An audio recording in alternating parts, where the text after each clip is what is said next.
আপনি আপনার কোরআনে ওয়াদা করেছেন যে আপনি 100 ধৈর্য ধারণকারী সৈনিককে, ন্যায়ের সৈনিককে 1000 জালেমের উপর বিজয় দান করবেন। সেই রকম একটি সময় উপলব্ধি হয়েছে, রব্বুল আলামিন আপনি আমাদেরকে বিজয় দান করেন।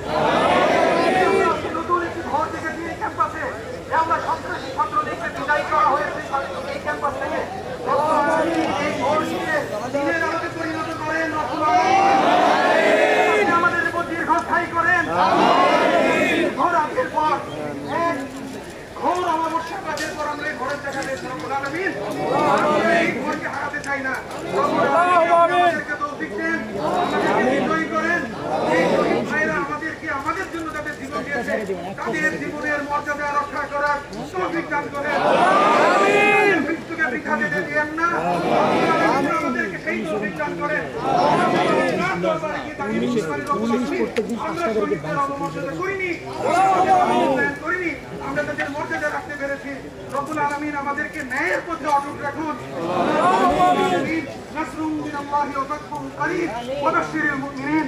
আমিন বিরহমাতিকা ইয়া আরহামার রাহিমিন।